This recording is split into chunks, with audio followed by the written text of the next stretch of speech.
Hola, muy buenas a todas y todos, bienvenidas, bienvenidos en otra ocasión más al canal. Una vez más, después de un parón más largo del que me gustaría, vuelven los vídeos. Ojalá podamos tener alguna regularidad, sacando algunas otras propuestas dentro de poco, pero la verdad que es ciertamente difícil, son meses complicados y como la mayoría sabéis, esta no es mi prioridad vital, no saco rentabilidad ni beneficio de todo esto. Hoy además volvemos con una serie de vídeos ya que me hacen mucha ilusión, en la que vemos de alguna manera el marxismo, a Marx, por el mundo en la actualidad. Ya hicimos un primer vídeo hablando sobre el marxismo en España. Hace poco entrevistamos a Marlene Valdés hablando sobre el marxismo en la Cuba de hoy, y hoy volvemos con esta misma serie con el intelectual y dirigente político, un cuadro desde todas las perspectivas, que es Amílcar Figueroa, para hablar del marxismo en la Venezuela contemporánea y más en concreto en la Revolución Bolivariana. No puedo dejar pasar la oportunidad de recomendar uno de los libros que motivó esta conversación, y es el libro de Ismael Hernández, De Bolívar a Marx, trayectoria ideológica de la Revolución Bolivariana. Tanto esta obra como el conjunto de la obra de Amílcar creo que resultan muy interesantes para entender ese devenir, ese proceso no exento de contradicciones del desarrollo ideológico de un proceso tan complejo, tan controvertido, pero a la vez tan interesante como la Revolución Bolivariana, y en concreto el papel de Marx, del marxismo, del movimiento obrero y comunista en ella. Sin mucho más que enrollarme, os dejo con el vídeo, no sin antes avisaros nuevamente de que ha habido algunos problemas técnicos, creo que menores.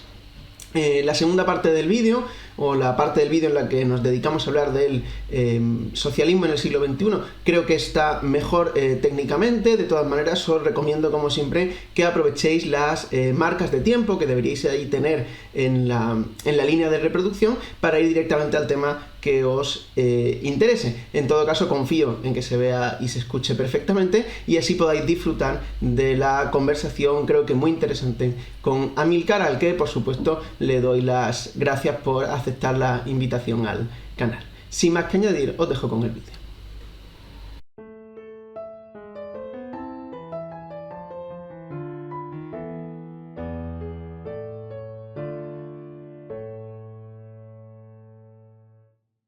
Jesús, muchas gracias por permitirme intercambiar algunas reflexiones con usuarios y usuarios de tus redes, ¿verdad? Es bastante complejo analizar el desarrollo histórico de la Revolución Bolivariana y obligante tener en cuenta, digamos, las características, las especificidades del desarrollo del capitalismo en América Latina y especialmente en Venezuela, donde evidentemente se da una especie, y si lo entendemos dentro de estudios clásicos, como un desarrollo anómalo, dirían algunos teóricos, o un desarrollo distinto, que tiene que ver con aquella famosa interpretación del desarrollo desigual de las sociedades, ¿no? Yo diría que si una virtud excepcional estuvo Hugo Chávez, fue tratar siempre de pensar en la particularidad, en la especificidad de la nación venezolana. Y por eso, en gran medida, son sus aciertos, ¿no? Bien, tú me sugerías como tema tratar de vincular el desarrollo de la revolución bolivariana y la presencia o no de la teoría marxista dentro del proceso revolucionario, del pensamiento que ha guiado la revolución. Vamos a ir por partes. Hugo Chávez parte de reafirmar los valores identitarios de la nación venezolana, con un referente histórico en Simón Bolívar, Por supuesto, en Simón Rodríguez, que antecede a Simón, Rodríguez, a Simón Bolívar, fue el maestro de Bolívar y un gran teórico, tal vez poco estudiado por la intelectualidad europea, poco estudiado incluso acá mismo en Venezuela, pero que estuvo en una reflexión sobre un modelo societal inclusivo, digamos, históricamente un poco antes que los iniciadores del conocido socialismo científico, porque, digamos, por crear cronológico, Simón Rodríguez fue unas décadas o un par de décadas anterior a Marx, ¿no? Y, digamos, Simón Rodríguez, Simón Bolívar, y el líder, el pensamiento del líder de las dos guerras campesinas que se dieron en Venezuela a posteriori del proceso nacional de independencia. Esas dos guerras campesinas tuvieron como sustrato que, bueno, se había producido la independencia política respecto al Imperio Español, pero las condiciones materiales en que vivían la mayoría de la población en aquel momento era esencialmente rural y había participado mayoritariamente pues, en el proceso de independencia. En Venezuela la independencia fue un proceso muy largo, muy cruento, que involucró muchísima gente y que pasó por distintos momentos. Incluso se produjo una guerra social al interior del propio proceso de independencia, fenómeno también que hay que tomar en cuenta cuando se trata de conocer bien las características del pueblo venezolano y, por supuesto, de ese pueblo que ha desarrollado los procesos del presente, ¿no? Entonces, yo diría que Hugo ya es parte de estos tres pensadores, ¿verdad? Lo que él llamó el árbol de las tres raíces, y con eso se presenta en la política, ¿no? O sea, el por ahora, que fue un momento que impresionó a la población venezolana, emerge un dirigente conocido por muy poco hasta ese momento. No era que no lo conocía nadie, conocido por muy poco hasta ese momento, emerge frente a la nación y ese hombre trae entre sus formulaciones retomar eh, algunos aspectos o los aspectos centrales de la identidad venezolana. Rescatar un poco la pertinencia del hecho político que en los últimos días de la vieja república estaba totalmente desprestigiado, ¿no? O sea, la población entendía que la política era algo así como un sinónimo de manejos corruptos, de una manera de vivir algunos, pero no entender la política como un medio para la transformación de las sociedades. Entonces, ¿qué facilitó, digamos, todo el gran liderazgo? El pueblo venezolano históricamente es un pueblo rebelde, es un pueblo que ha participado de varias explosiones sociales, de varios estallidos revolucionarios.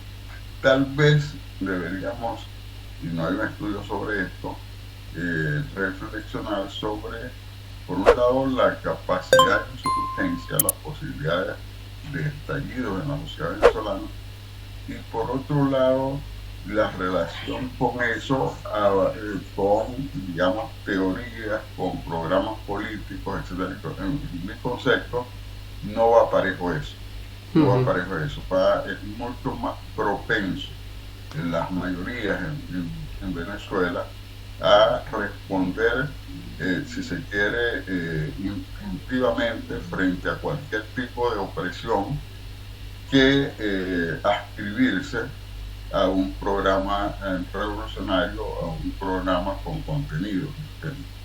Bien, entonces, bueno, eso pasó así durante la rebelión popular al interior del proceso independentista. No había, digamos, había una especie de respuesta a las distintas opresiones de la clase dominante, pero no había todo ello capitalizado por un caudillo, pero no había, digamos, un programa de lucha de los insurgentes. Y igual podríamos detectar este fenómeno en las guerras campesinas. La Ujú. gente sentía la necesidad de la tierra, ¿verdad? El indio Rangel y posteriormente Zamora interpretan esto y dije el indio Rangel, un personaje desconocido por la historiografía, pero que fue realmente el que inicia con la primera guerra campesina y Zamora pues se suma a ello con una gran capacidad de liderazgo, toma la consigna que reivindica el derecho a la tierra por el campesinado, la sintetiza en aquella frase tierra y hombres libres, pero todo ese proceso se viene al piso con un solo balazo, o el balazo que mató a Zamora. Entonces ahí te digo yo que no hay una correspondencia en digamos, en la capacidad de lucha y adquirir o internalizar por parte de las mayorías un pensamiento, un programa, una postura orgánica frente a los procesos. Bien, pero estamos yéndonos como muy atrás, ¿no? Un poco para entrar en Sí, calor. sí, pero es necesario, yo creo, volver un poco a esos periodos para irnos acercando, porque si no, no se puede entender lo que estamos viviendo hoy o lo que se ha vivido durante los últimos años. Claro, claro, y sobre todo cuando lo que se plantea en el siglo XXI rompe con el pensamiento clásico, o por lo menos con el ortodoxo. Recordemos que un pensador latinoamericano, José Carlos María Pérez, había planteado con mucha certidumbre que el socialismo no podía ser ni copia ni calco. Entonces, las características de la revolución tienen que estar bien ligadas a el desarrollo histórico particular, a las especificidades de cada sociedad. La sociedad venezolana habría que precisar que su capitalismo existen relaciones comerciales con el mundo capitalista desde bastante atrás, pero el capitalismo como tal empieza a desarrollarse de la mano del extractivismo petrolero. Eso le dio una morfología muy específica a nuestra sociedad, unas particularidades muy específicas. Por ejemplo, la extensión de la clase obrera, en cuanto a números, no ha sido la de un país de desarrollo capitalista de clase, con un aparato industrial muy desarrollado, etcétera, etcétera. Entonces, claro, no tener en cuenta estas cosas llevó a la izquierda revolucionaria que sí hizo esfuerzo. Yo vengo de la izquierda y reivindico a la izquierda, no pertenezco a esa gama de arrepentidos que hay por allí. La izquierda revolucionaria, el Partido Comunista, los movimientos que vinieron de la izquierda de Acción Democrática, sí tuvieron esfuerzos, ingentes esfuerzos revolucionarios en este país, pero yo creo que uno de los problemas centrales justamente era que la teoría, los postulados, no se engarzaban con la realidad histórica y social de nuestro pueblo. Entonces, ahí está como, digamos, el primer acierto de Hugo Chávez, que empieza por plantear la necesidad de un proceso constituyente para refundar la república. Como ves, ahí no está la palabra socialismo por ninguna parte, y allí, digamos, los pensadores marxistas, lo que quedaba de izquierda en Venezuela, del pensamiento marxista, había pasado la revolución con una derrota bastante seria.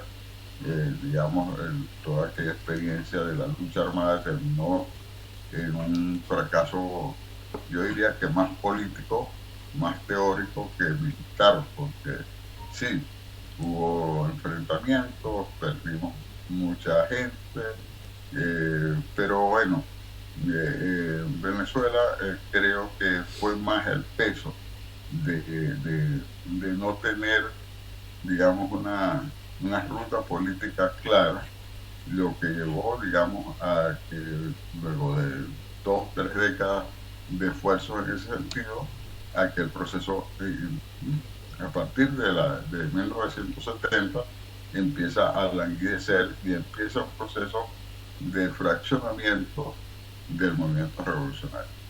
Bueno, eso sería largo de relatarlo, incluso cómo se va trasladando la revolución o el clímax revolucionario de un país a otro en América Latina, en primer lugar bajo el influjo de la revolución cubana y después cómo se traslada la revolución, digamos, vuelve los ojos hacia una vía distinta con la experiencia chilena, digamos, el socialismo intenta con Salvador Allende y la Unidad Popular Chilena, la vía democrática, todas estas cosas fueron cambiando, digamos, el epicentro de la revolución en un determinado momento, fracasa, es aplastada la revolución chilena, se centra el foco en la revolución centroamericana, ¿verdad?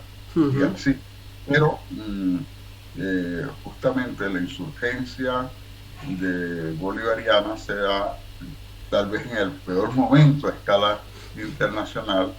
Estaba ya muy compleja la situación de la Unión Soviética y en general la revolución había sido derrotada en América Latina. Por lo menos había habido la necesidad de firmar la paz en toda Centroamérica y había una situación, digamos, de repliegue estratégico. En ese contexto y por aplicación de las medidas neoliberales que afectaron mucho a la población, fueron como especie de un shock a la población, se producen las dos insurgencias.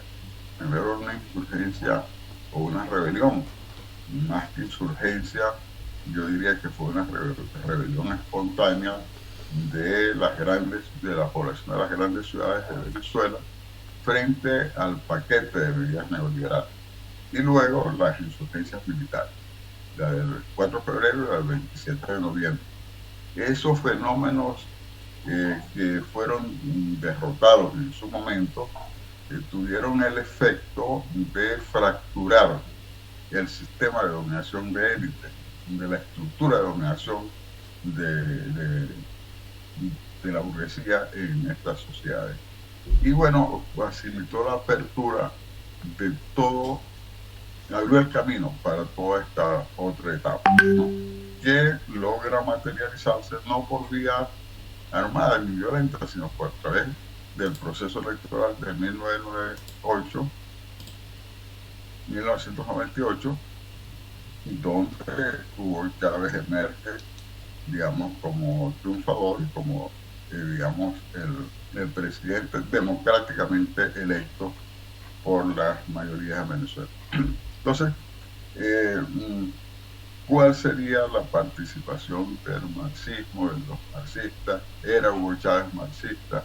Hay evidencias que Hugo Chávez había leído, ¿verdad?, alguna literatura izquierda desde su más temprana juventud. No es como alguna gente lo percibe, que un poco guiados por un pensamiento mágico de que estaba iluminado, etcétera, etcétera.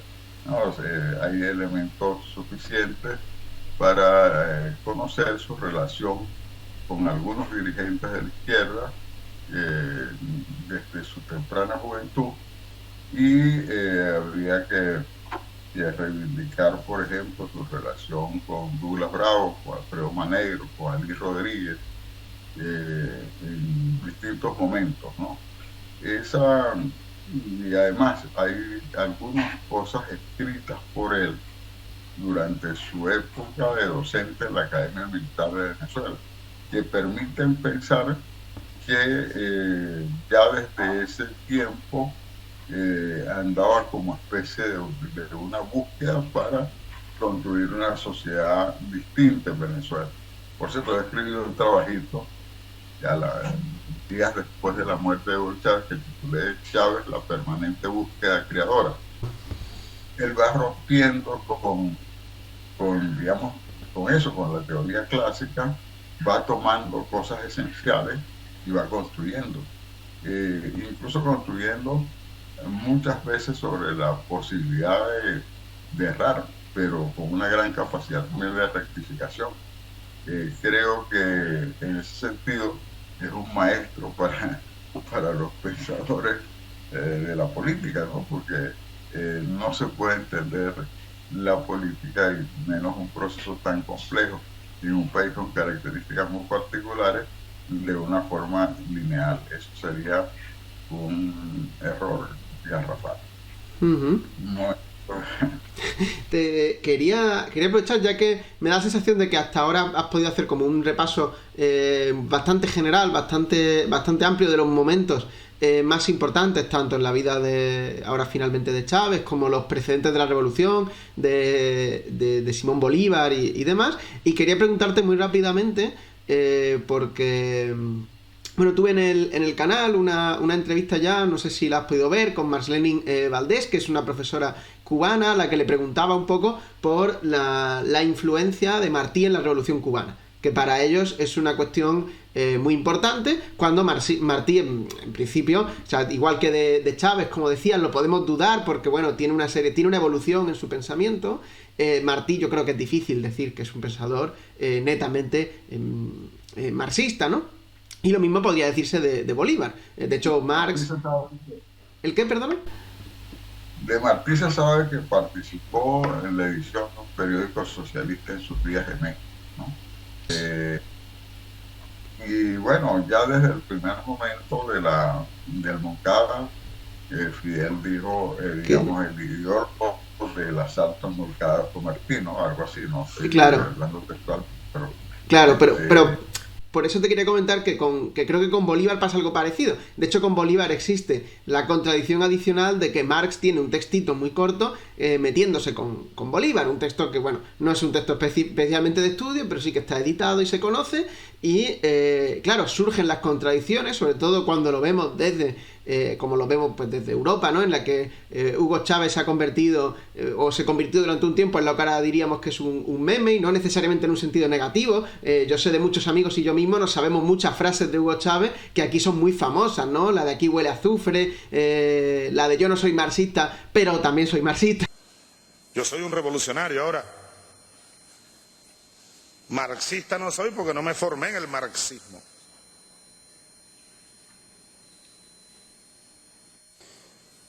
Soy socialista, bolivariano, cristiano y también marxista. También. Que bueno, pues que genera una tensión, ¿no? Y sin embargo nos genera la tensión con Bolívar es mayor, porque no conocemos la obra de Bolívar, nos pilla muy de lejos, como puede pasar por ejemplo con Sandino, ¿no? Son referentes nacionales que sin embargo encajan en una experiencia revolucionaria. No sé si nos podrías comentar un claro, poco sobre eso, sobre Bolívar, sobre la experiencia nacional y el engrane con la experiencia revolucionaria y demás. claro, habría que aclarar algunas cosas. No todos los marxistas venezolanos, en este caso, desconocieron la importancia de Bolívar.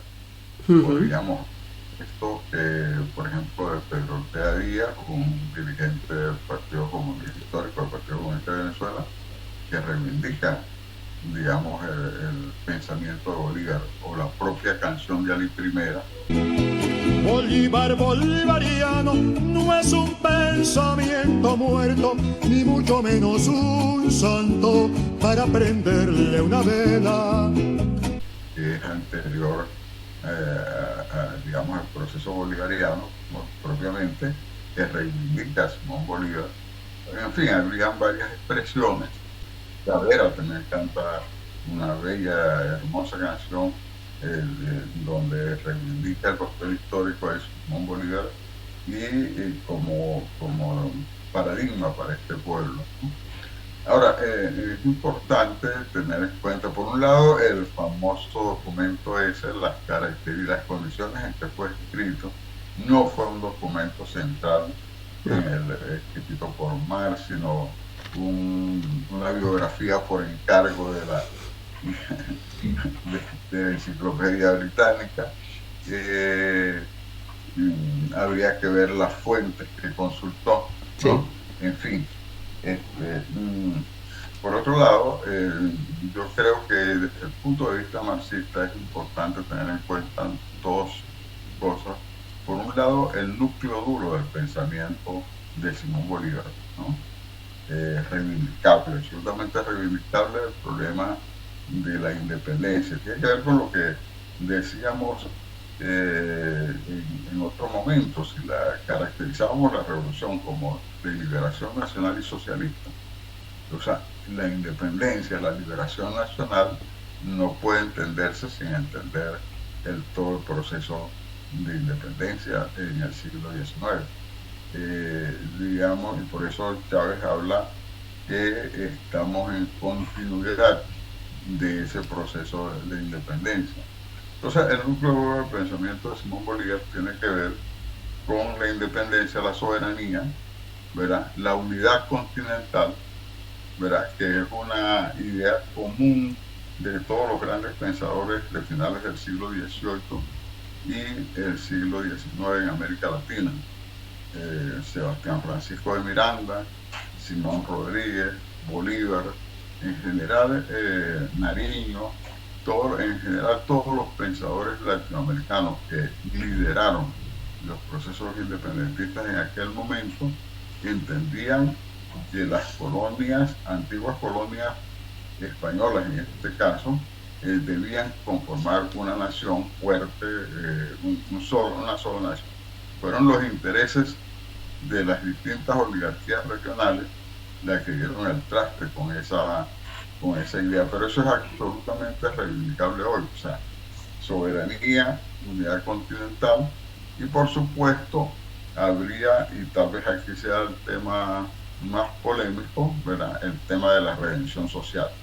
En tanto, bueno, en el propio proceso de independencia hubo, digamos, rebeliones, tanto de las masas esclavizadas, ¿no?, como en general de los sectores explotados de la población. O sea, cuando los llaneros o los peones de la población traída de África bajo condiciones de esclavitud se rebela contra la independencia, es un signo de rebelión social frente a la opresión. Entonces, ¿cómo ligar todo esto? Es importante. ¿Y cómo fue, digamos, evolucionando la propia praxis de Simón Bolívar? Porque hay la tendencia también a entender en los grandes dirigentes como que fuera una fotografía sus pensamientos, un corte flash, y no, todos los pensadores y todo el mundo en general, ¿verdad?, tiene un proceso de desarrollo de sus pensamientos históricos. El pensamiento tiene que ver con lo que se va viviendo, con lo que se va analizando, con lo que se va estudiando, pero no se cosifica, no se evoluciona, se desarrolla. Bien, entonces, la virtud de Hugo Chávez es rescatar todos esos aspectos fundantes, ¿verdad?, del pensamiento, especialmente de Simón Bolívar, y proponerlo en un momento de decadencia política de la sociedad venezolana. Habría que situarse en el momento de poca credibilidad por el hecho político que existía en los últimos días de la Vieja República.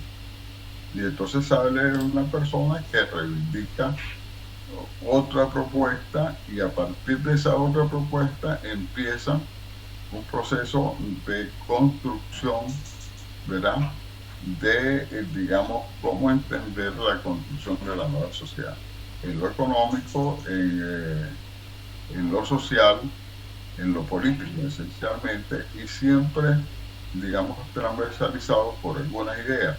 Que no era posible, por ejemplo, alcanzar digamos, una posición de fuerza sin replantearse la unidad.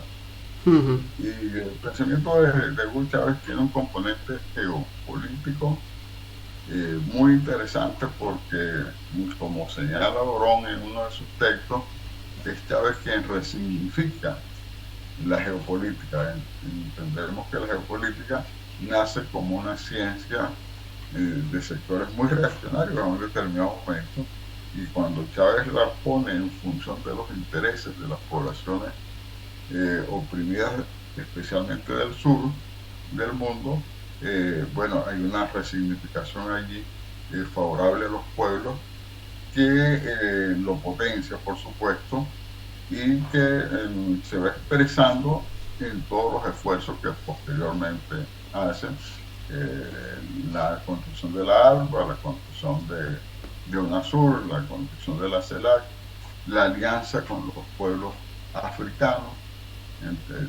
totalmente desconocida en la política venezolana de los años anteriores, teniendo buena parte o casi toda la totalidad de la población venezolana teniendo sangre africana, era prácticamente con África no me une nada, sino todo enfocado hacia el norte, hacia Europa, en fin.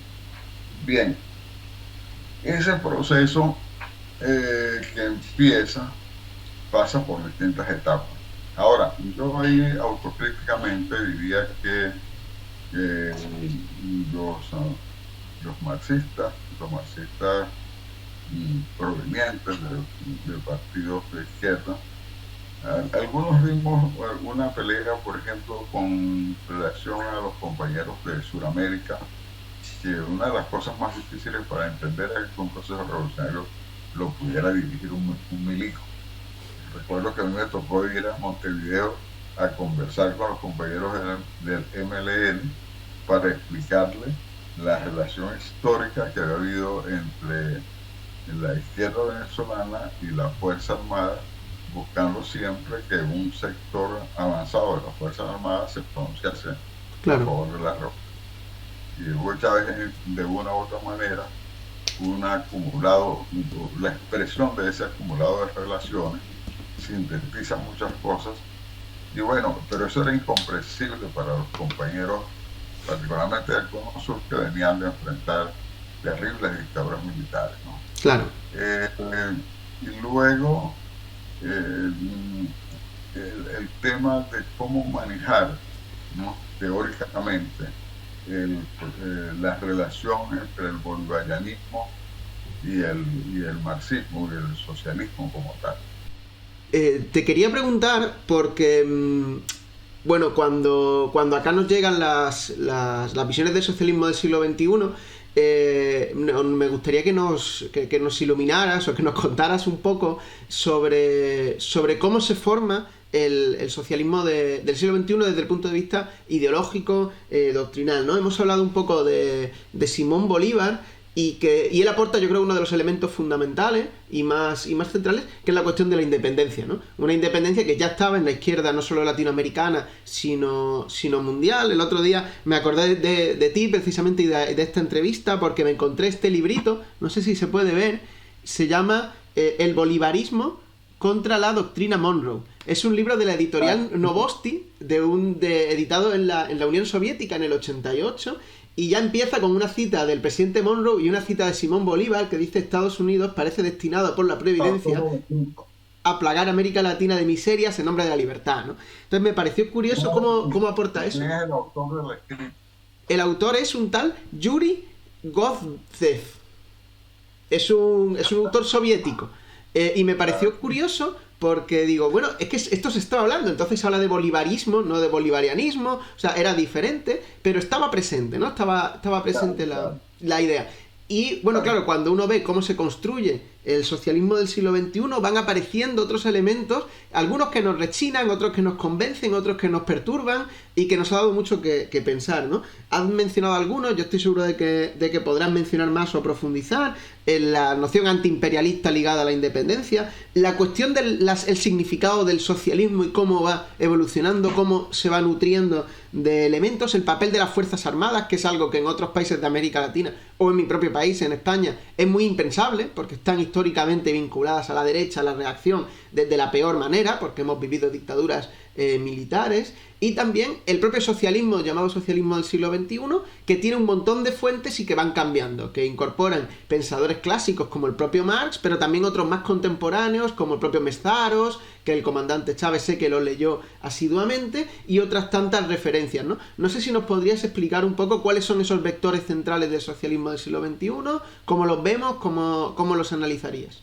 Por mi formación de historiador te diría que el socialismo del siglo XXI tiene algunos antecedentes anteriores, por supuesto, al proceso bolivariano. Y perdona la redundancia. El Che Guevara fue una expresión de una búsqueda de un nuevo socialismo, ¿no? Con su crítica, digamos, al desarrollo del capitalismo soviético, del socialismo soviético, perdón, cuando señala claramente que no se puede construir el socialismo con las armas mediadas del capitalismo, o sea, copiando en algunos puntos el modelo de desarrollo. Bueno, ahí está, digamos, un punto clave para entender que alguna gente había pensado en la necesidad de reformular el socialismo. Y si anteriormente decíamos que Mariatti muchos años antes había planteado que el socialismo nuestro americano no podía ser ni copia ni calco y que tenía que entender la realidad histórica de América Latina, el desarrollo de América Latina, es digamos, perfectamente entendible la necesidad de esa búsqueda. Ahora bien,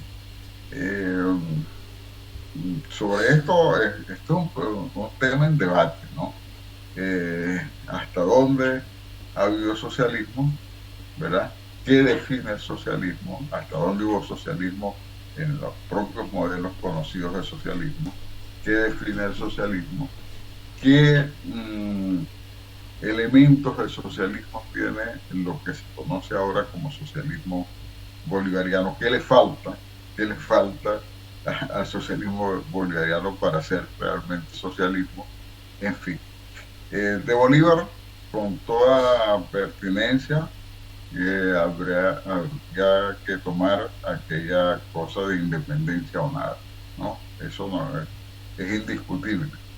De Marx habría que tomar algunas ideas centrales, y eso es lo que está en debate, y eso es lo que en alguna medida no hemos sabido hacer los marxistas que estamos al interior de los procesos revolucionarios actuales.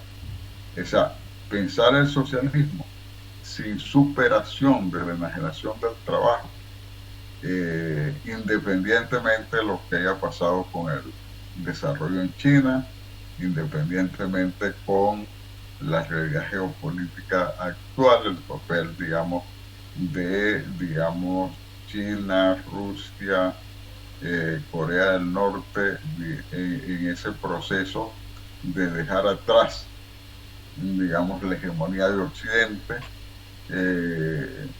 es bien importante, pero indudablemente las metas históricas del socialismo, como fueron la superación de la enajenación del trabajo, la superación de la alienación cultural y la superación de la división jerárquica de la sociedad, es lo que definía el socialismo histórico y es la gran interrogante sobre el socialismo del siglo XXI.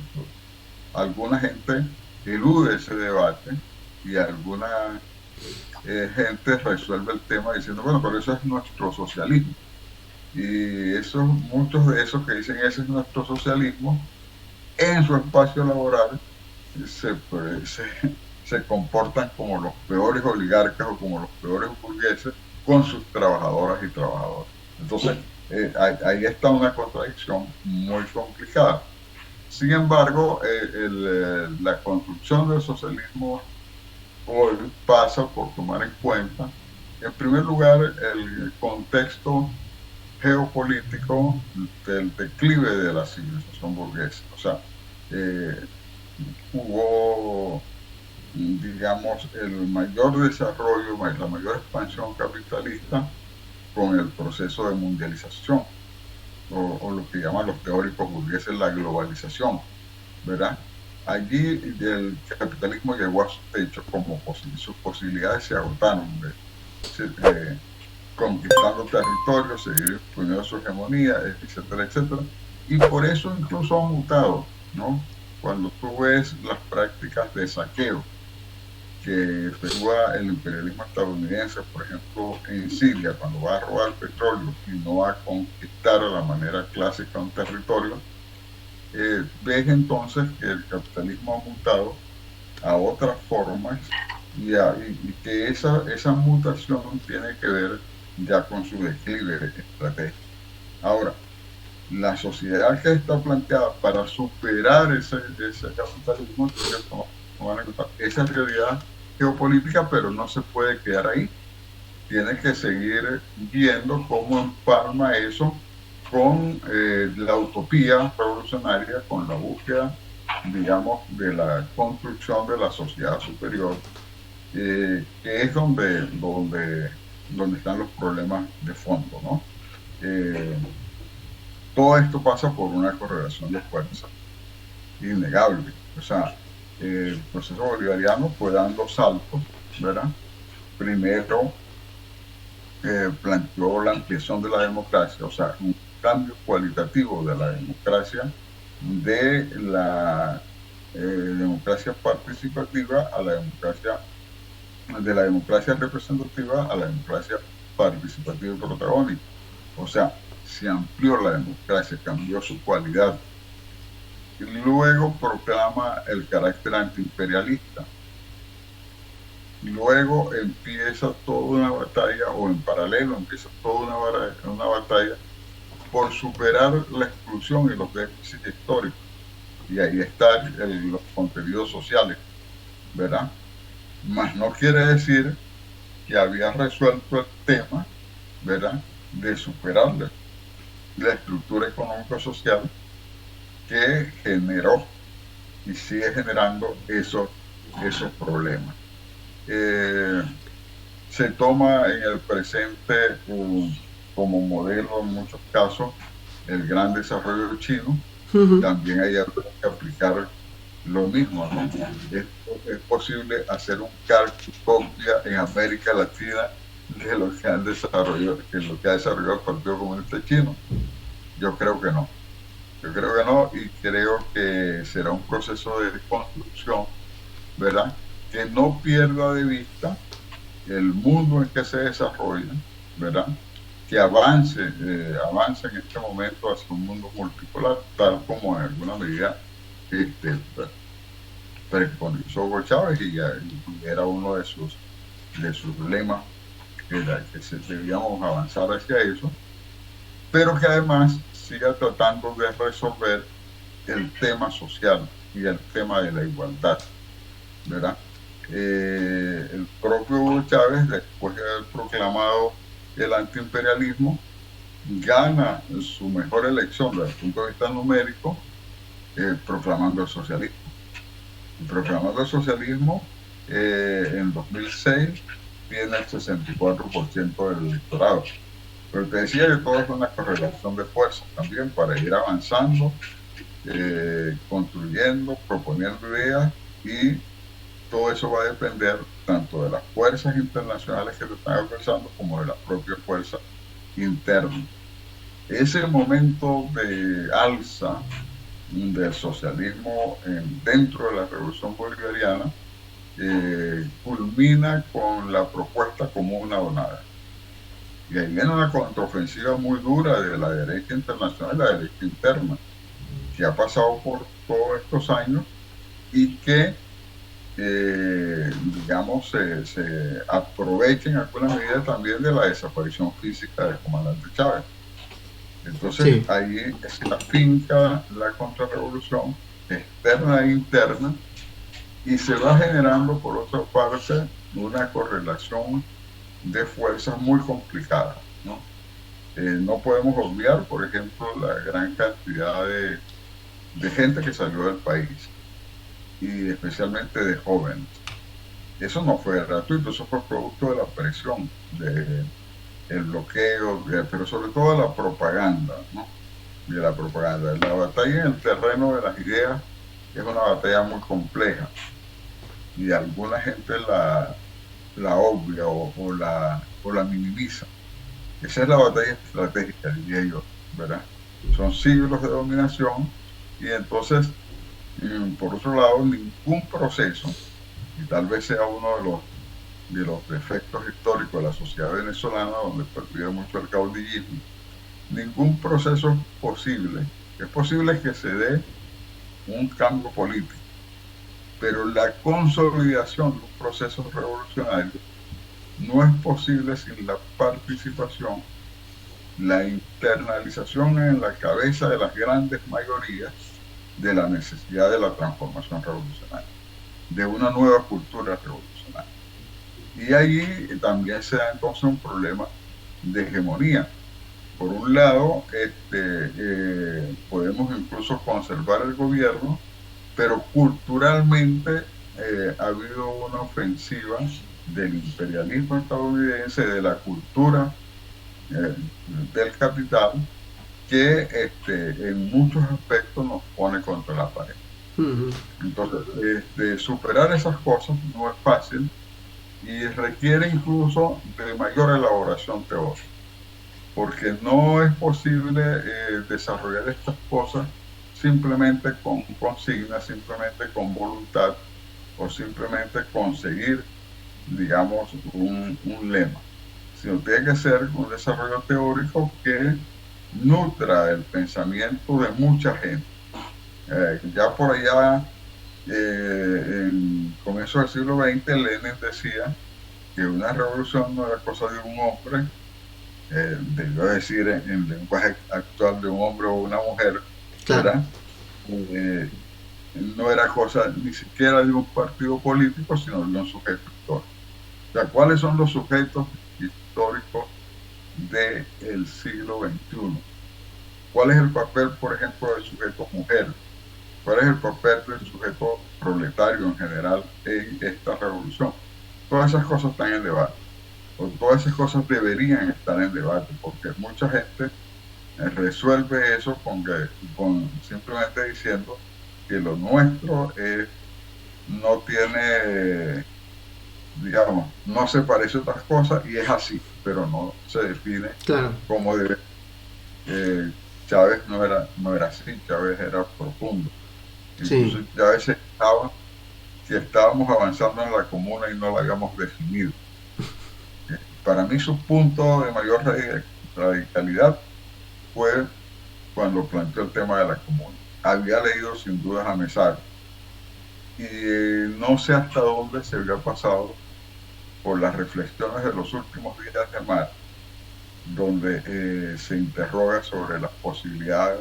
Fue interpelado en alguna medida por los socialistas rusos de su época, o las socialistas, porque la más conocida es la interpelación de Vera, ¿verdad? De Vera Susalí, y sobre la posibilidad de dar al salto al socialismo desde la comuna. Bueno, esas cosas requieren de un esfuerzo teórico, a mi juicio, en el presente, dentro del proceso bolivariano y en general dentro del que se plantee replantear el socialismo a la luz de las realidades del siglo XXI.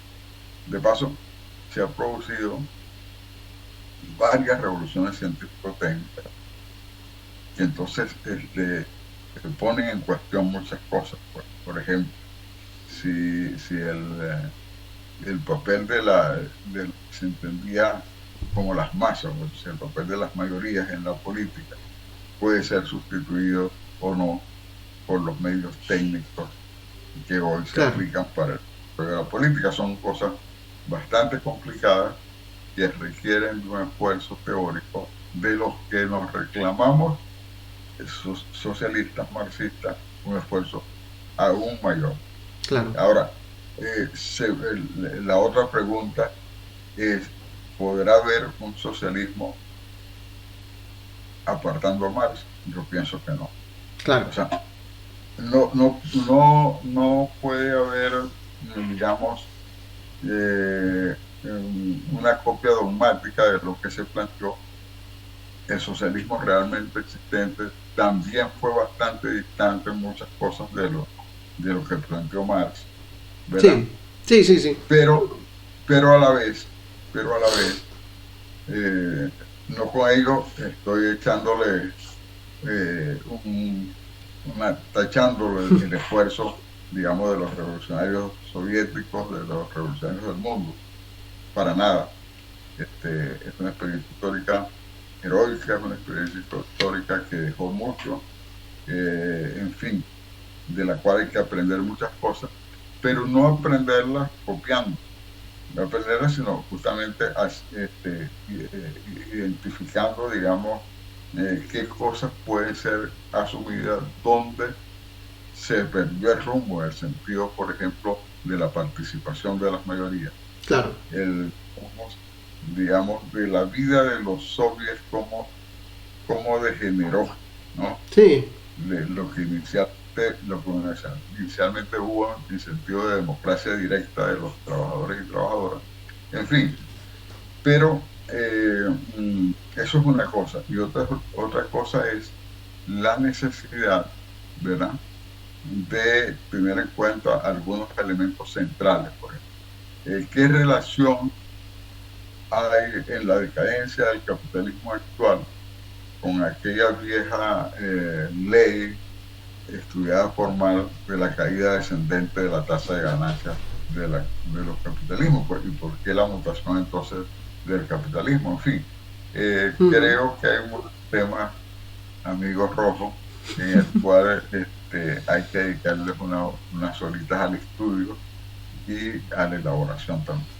Te quería, ya para terminar, porque bueno, hemos estado ya bastante tiempo. No, sí. No como estudio individual, sino como estudio colectivo. Sí, eso. Y la necesidad que el tema de la conciencia no sea una consigna, sino que el tema de la conciencia tenga que ver con la participación de las muchedumbres, de la mayoría, en la construcción de la sociedad. No es posible desarrollar el socialismo sin una participación mayoritaria de la sociedad. En este momento la correlación de fuerza tal vez impone ir mucho más lento, o no, tal vez no, impone ir mucho más lento, porque aunque, o sea, el socialismo, el capitalismo no se cae, sino hay que tumbarlo, ¿verdad? Y sabe recomponerse y contraataca con mucha violencia. Ha hecho un contraataque violento, por ejemplo, en Asia Occidental, ha llevado al mundo al borde de la guerra, ¿no? La guerra a gran escala. Hay muchas guerras locales, pero la guerra a gran escala sobre Europa, por ejemplo, partiendo del conflicto que ha desarrollado Occidente en Ucrania. Y, en fin, muestra de que no se rinde, sino que contraataca. Pero es un deber de los revolucionarios, entonces, ir trazando, digamos, el horizonte estratégico. No desconozco el esfuerzo que ha hecho en la dirección del PSUV y especialmente Nicolás Maduro en conservar el poder político y en conservar la posibilidad de la transformación revolucionaria.